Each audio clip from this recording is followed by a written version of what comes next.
Welcome back here, people. Now, when you don't get it, sometimes you just really and truly don't get it. And no matter what you say to some people, they're not going to budge from that stubborn mindset. And that is a constant thing with Disney, where their thing is to blame everybody else but themselves.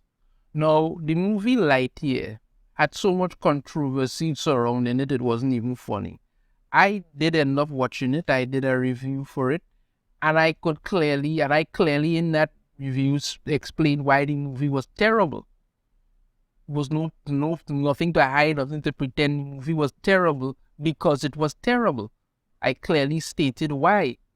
But of course, months later, we have an executive from Pixar telling you that no, you the fans are the reason why it failed, not because the movie was garbage. Getting to this article here, top Pixar executive Pete Doctor blames moviegoers for Lightyear's box office bomb. Let's hear what he has to say, and then I will pick it apart so we understand. Pixar Chief Operating Officer Pete Doctor recently put the blame on moviegoers, or in this case, people who didn't go see Lightyear, for the film's box office disaster. I did not go and see it in cinema. I had no interest whatsoever in going and pay money to go and watch that. No. I streamed it after I saw it and I did my review. I did not have any interest in going to see it. But regardless of how much they say about it, but like I said, I saw I streamed the movie. I did not go and watch it. I had no interest whatsoever in seeing that at all. So I guess I'm probably one of those people he's referring to. But anyway, let's continue. Lightyear only grossed $118.3 million at the domestic box office and $100.4 million internationally, for a global gross of $218.7 million. The film's reported production budget was $200 million. Oh God, I really have got no money for it. Meaning the film was a financial disaster for Pixar and the Walt Disney Company. Yeah, they did it themselves. Speaking with the Wrap, Doctor explained why he and Pixar believe the film performed terribly at the box office. Okay, let's hear what he has to say. We've done a lot of soul searching about that because we all love the movie. I already smell a lie. We love the characters and the premise. I think probably what we've ended on in terms of what went wrong is that we asked too much of the audience. Alright, Doctor elaborated. When they hear Buzz, they're like, great, where's Mr. Potato Head and Woody and Rex? And then we drop them into this science fiction film that they're like, what? He continued, even if they've read the material in press, it was it's just a little too distant, both in concept and I think in the way the characters were drawn, that they were portrayed. It was much more of a science fiction. And Angus, to his credit, took it very seriously and genuinely and wanted to represent those characters as real. But the characters in Toy Story are much broader, and so I think there was a disconnect between what people wanted, expected, and what we were giving to them, he added. Alright, let me take a moment there and say, partially what he says here about how when they hear Buzz, they're like, where's Mr. Potato Head and Woody and Rex? Partially, yes, I will say that is somewhat correct, because remember, Buzz Lightyear comes from Toy Story. So when you talk about Buzz Lightyear, people automatically associate it with Toy Story. So they're looking for Woody, they're looking for Rex, they're looking for Mr. Potato Head, all these other things. Yes, that is partially true. Second, but the thing about it is that that's part of it. But everything else you're talking about makes absolutely no sense, because then you want to say, and then we drop them into this science fiction film and they're like, what? No.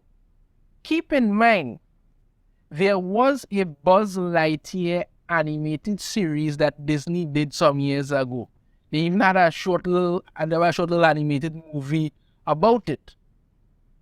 Nobody had a problem then. The issue is, this was not Buzz Lightyear. That is not what this was at all. This was not Buzz Lightyear. This was a completely different character. You just gave the name to a completely different story. They tried to market this as the story Andy saw that made him want the Buzz Lightyear toy. No, if Andy saw this movie, he would not want that toy. Nobody would. Nothing about this was Buzz Lightyear related. There was no Star Command.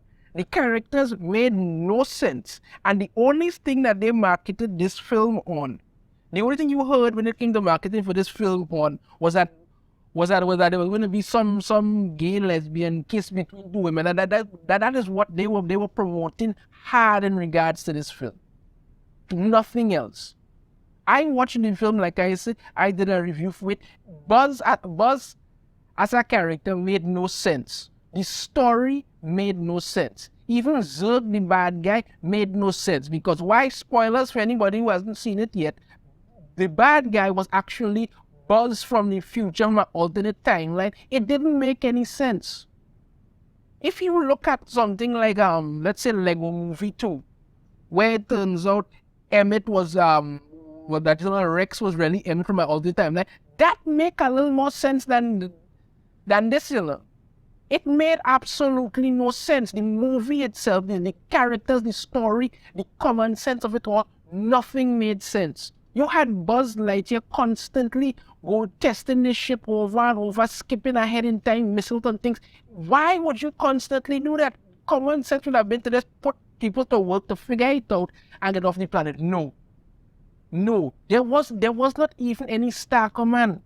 So like I said, there was an animated Buzz Lightyear series that Disney did. You could have built off of that and made a story involving it. People would have watched it and they would have liked it. But no, you intended to do your own thing. Just slap the name on and figure that is all people would want to see and that will be good enough. No, that's the reason why it failed. It failed miserably because it wasn't Buzz Lightyear. And people were saying that. They were saying it's not Buzz Lightyear. And it didn't help that you had Chris Evans doing the voice of Buzz Lightyear, and then before he came out, well, the thing about it is that you had Chris Evans doing the voice of it when people wanted Tim Allen. People wanted Tim Allen to do the voice. Okay, you could have gone with Tim Allen, you didn't because you wanted to do your own individual thing. And then you had Chris Evans attacking the fans and calling them stupid because people had a problem with the on-screen lesbian kiss. You have to remember, it's a children's movie. Families want to take the bullet. People don't want you pushing this onto their children. And Disney came out with their not so secret gay agenda and made it clear where they were going and what they were going to do. They made it very clear. So the movie failed because 1, it wasn't Buzz Lightyear. 2, the story didn't make any sense. 3, you promoted it terribly. 4, you tried to push an agenda that your fans were not interested in. And 5, you blame them for your own colossal mistake. That's it. That is why this movie failed. That's why the movie failed. Not because people didn't want to watch the movie. Why didn't people want to watch the movie? You know the reason why you don't want to watch the movie. You could look at my video. I will tell you exactly why people didn't want to watch the movie. There are other people who will tell you exactly why these movies are failing. But Disney, as I said before, Disney intends to die on this woke hill. That is what they want to do. They're not listening to anybody. They figure everybody lying to them, everybody thinking about the other, so they will do as they damn well please. And when your fans walk away because they realize you don't care or respect your own merchandise that you are putting out, you tend to blame them rather than take a good, hard, long look at yourselves. Lightyear didn't fail because people didn't go and watch it. It was doomed before it even started. Let me know your thoughts on this in the comments. If you have a different opinion, I'd love to hear it. If you like the video, try to hit that thumbs up. Subscribe if you haven't already. Ring the notification bell. Notified every time I put out a new video. And I shall see you all next time. Take care.